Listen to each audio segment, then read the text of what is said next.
जय हिंद। एक बड़े केस की जांच कर रहा एक सीनियर जांच अधिकारी आरोपी को, जो मामले का आरोपी होता है, उसे मिलने के लिए चंडीगढ़ की एक लोकेशन पर कथित तौर पर बुलाता है।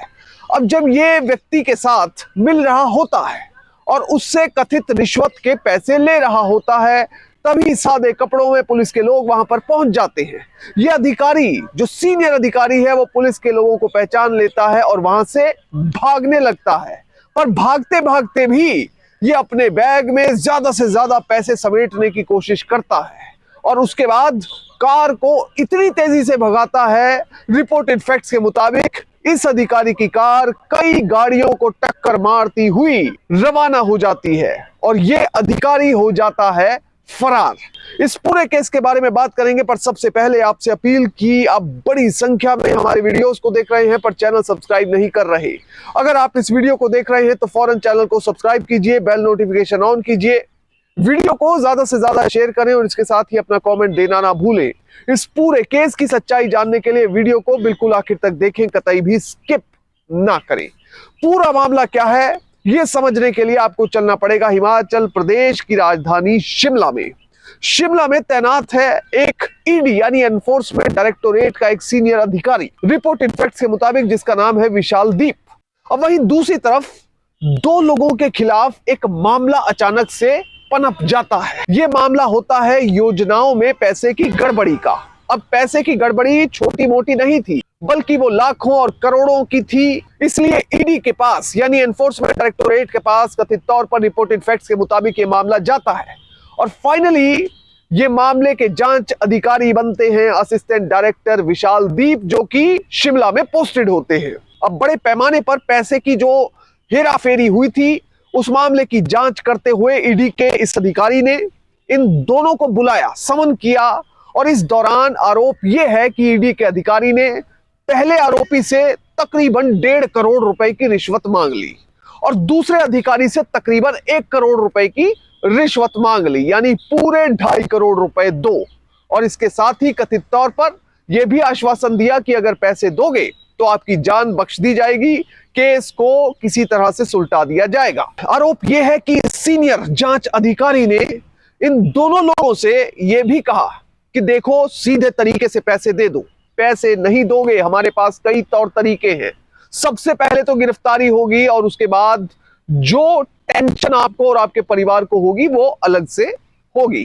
कुछ मित्रों से, कुछ दोस्तों से, परिवार से और आपस में सलाह करने के बाद ये पहुंच जाते हैं सीबीआई के दफ्तर में। वहां पर जाकर अधिकारियों को सारी बात बताते हैं कि किस तरह से एक असिस्टेंट डायरेक्टर लेवल का ईडी का अधिकारी उनसे रिश्वत की सीधे तौर पर मांग कर रहा है और इसके लिए बीच में एक दलाल भी रखा गया है जो कि रिश्वत के पैसों के लिए नेगोशिएशन भी करवा रहा है। अब जैसे ही सीबीआई के अधिकारियों को ये बात पता चलती है तो इसके लिए पूरे मामले में प्रीलिमिनरी इंक्वायरी की जाती है। प्रीलिमिनरी इंक्वायरी में कुछ आरोप जो लगाए गए थे वो कुछ हद तक सही पाए जाते हैं, या फिर यूं कहें कि पीआई में यह बात निकल कर आती है कि कहीं ना कहीं दाल में कुछ काला है। इसके बाद सीबीआई की टीम एक फुल फ्लेजेड प्लान बनाती है। वहीं दूसरी तरफ ईडी का सीनियर अधिकारी इन आरोपियों को कहता है कि रिश्वत के पैसे देने के लिए आप चंडीगढ़ आ जाइए। दरअसल पैसे देने लेने का स्थान फिक्स हो रहा था और टाइम फिक्स हो रहा था। अब फाइनली 22 दिसंबर का दिन तय होता है।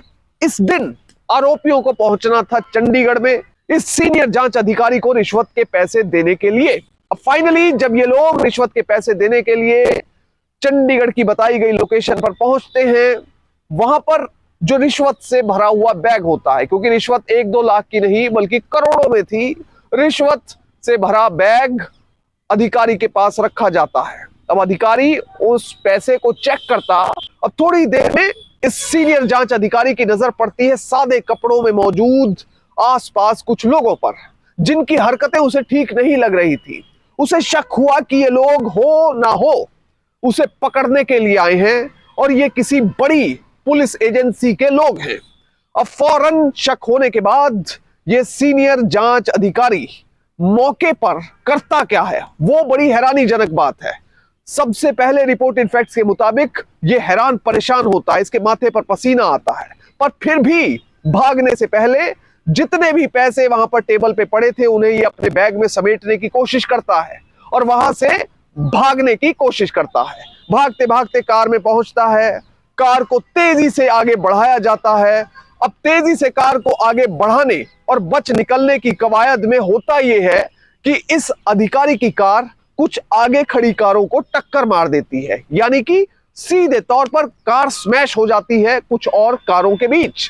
उन कारों के मालिक बाहर निकलते हैं, इतने में ये अधिकारी कार को लेकर कथित तौर पर रिपोर्टेड फैक्ट्स के मुताबिक फरार हो जाता है। सीबीआई की टीम इस अधिकारी का पीछा करती है, पर यह अधिकारी इतनी तेजी से निकला कि इसका कोई सुराग नहीं लग पाया। वहीं दूसरी तरफ ईडी का यह अधिकारी जिस जगह पर रिश्वत ले रहा था वहां पर सीबीआई की टीम पहुंचती है और वहां से तकरीबन 54 लाख रुपए कैश बरामद किए जाते हैं।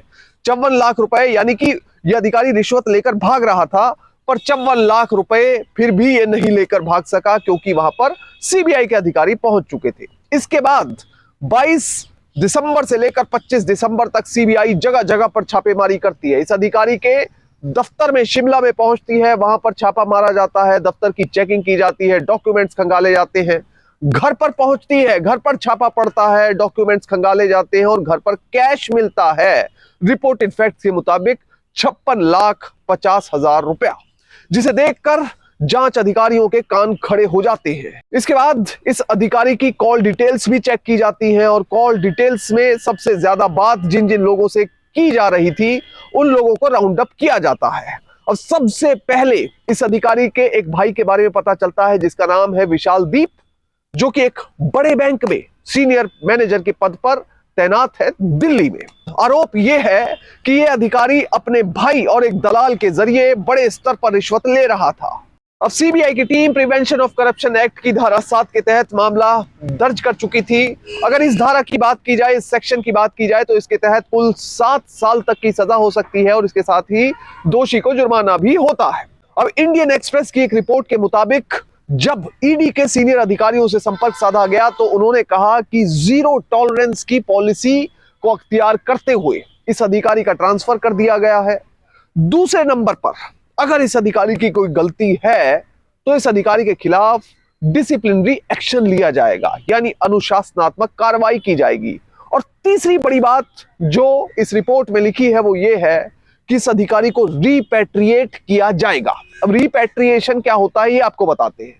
दरअसल जो अधिकारी किसी एक महकमे में होते हैं और दूसरे डिपार्टमेंट में वो डेप्यूटेशन पर चले जाते हैं 3 या 5 साल के लिए, और इस दौरान अगर उनका कंडक्ट अच्छा नहीं पाया जाता तो उन्हें फौरन उनके महकमे में, उनके डिपार्टमेंट में वापस भेज दिया जाता है। इस प्रक्रिया को रिपैट्रिएशन कहते हैं। अब इस अधिकारी के बारे में बताया जाता है कि ये सीबीआईसी से डेपुटेशन पर एनफोर्समेंट डायरेक्टोरेट में आया हुआ है, इसलिए अगर इस पर कार्रवाई होती है तो इसे रिपैट्रिएट करके वापस central board of indirect taxes and custom में भेजा जा सकता है। बहरहाल इस पूरे मामले में ये अधिकारी फरार हो गया, जगह जगह सीबीआई की टीम रेड कर रही है। पर इस पूरे मामले से हमें सीख क्या मिलती है? सबसे पहले तो हम यही कह सकते हैं कि ये मामला जब कोर्ट में जाएगा तो माननीय अदालत का जो फैसला होगा वही अंतिम सत्य और अंतिम तथ्य होगा। पर हमें सीख ये मिलती है कि कभी भी किसी भी पोस्ट पर चले जाएं, किसी बड़े सरकारी पद पर आप आईएएस अधिकारी बन जाएं, आईपीएस बन जाएं, पीसीएस बन जाएं, या कोई और बड़ा पद हो जिसमें पावर हो, उस पावर का इस्तेमाल जनता की भलाई के लिए करें, देश के विकास के लिए करें, ना कि रिश्वतखोरी के लिए। और जो भी व्यक्ति रिश्वतखोरी के जाल में फंसता है या रिश्वतखोरों के साथ दोस्ती रखता है उसके चरित्र पर कभी ना कभी सवाल जरूर उठते हैं और उस तक कानून के हाथ भी एक ना एक दिन पहुंच ही जाते हैं। इसलिए हमेशा नैतिकता और ईमानदारी से काम करें और इस देश को विकसित भारत बनाने में अपना योगदान दें। जय हिंद।